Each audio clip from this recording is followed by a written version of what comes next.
Aujourd'hui, on va décortiquer une petite vidéo de 45 secondes qui parle de communication non violente.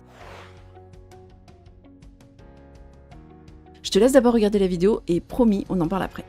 Again, you're always so careless. Well, hold on a sec. Let's use some non-violent communication here. Instead of attacking me, let's start with observation. So the trash is still in the bin. That's a fact. Okay, fine. The trash is still in the bin. Right, now let's move on to feelings. How are you feeling about the trash being in the bin? I'm feeling frustrated and annoyed. Got it. And what need or value is being unmet for you when the trash isn't taken out? I guess I just value cleanliness and organization in our home. Okay, so now can you make a request to address that need? Can you please request that I take the trash out next time I see it's full? Yes, I request that you please take out the trash next time you see it's full. Understood. I'll make sure to take care of it. And remember, we can always use this non-violent communication process to effectively resolve conflicts and meet each other's needs.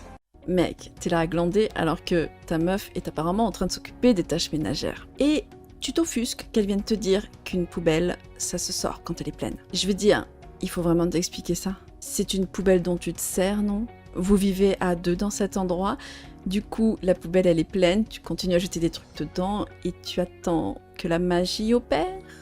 Sauf que c'est pas magique, il y a juste ta meuf qui est en train de sortir tes poubelles à ta place. Et ta meuf elle en a marre. Déjà dès la première phrase, elle te dit « t'as encore oublié de sortir la poubelle ». Ta meuf elle porte au moins la charge mentale de la poubelle, à mon avis beaucoup de charge mentale, et apparemment elle sort la poubelle assez fréquemment alors que ce sera à toi de la sortir. Ensuite, si elle vient te parler comme ça, et encore c'est pas le ton le plus agressif que j'ai vu, c'est parce que c'est pas la première fois que ça arrive en fait. Apparemment c'est récurrent et t'as toujours pas imprimé le truc en fait. Donc tu redescends d'un étage, tu enlèves tout de suite tes grands airs supérieurs, tu t'excuses et tu sors la poubelle avant de commencer à discuter avec ta meuf. Du coup le mec dans cette vidéo en fait il voit pas la violence à ce que ce soit sa meuf qui vienne lui dire qu'il faut sortir la poubelle quand elle est pleine. Il voit pas le truc en fait. Il se dit pas, tiens effectivement on est deux à se servir de la poubelle et normalement on devrait la sortir à deux et en plus c'est elle qui doit y penser et en plus c'est elle qui doit me le dire et en plus elle me le répète et en plus j'ai toujours pas pris en compte.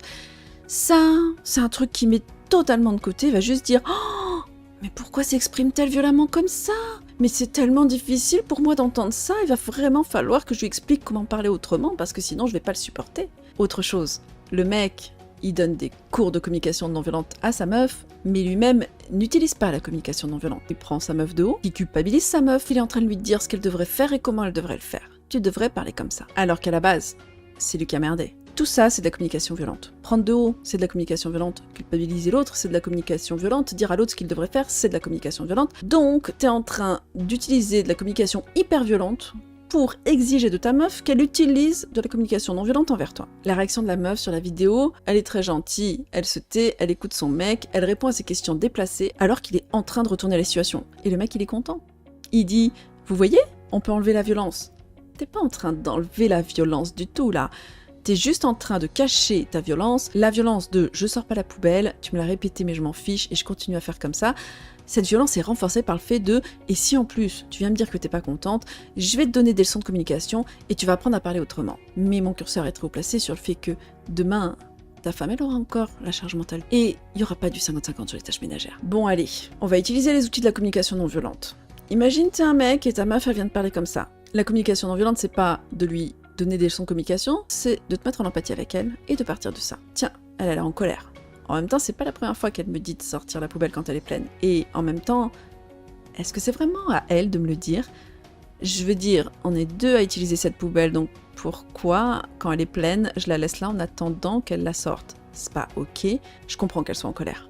Je vais m'excuser, je vais sortir la poubelle, et quand je reviendrai, ce serait peut-être bien qu'on ait une discussion pour qu'on essaie d'équilibrer un petit peu la charge dans ce couple. Parce que c'est pas normal qu'elle porte plus de charge que moi, alors qu'on est deux à habiter ici. Ça, c'est de la communication non violente. La communication non violente, c'est des outils qui peuvent être très pertinents, je trouve, mais attention au contexte dans lequel on l'utilise, il faut faire super gaffe quand elle est utilisée dans des situations non égalitaires. Par exemple, entre un employeur et son employé, entre un homme et une femme, etc., etc., etc. Et il faut faire encore plus gaffe aux injonctions à la non-violence, aux injonctions à parler gentiment, surtout quand elles viennent d'une catégorie dominante, parce que dans ce cas-là, on n'est pas du tout dans de la communication non violente. Et bien écoute, j'espère que cette vidéo t'a plu. Si tu veux soutenir mon travail, n'hésite pas à rejoindre mes pages Patreon et KissKissBankBank. En attendant, je te dis à très bientôt et je te souhaite une belle journée.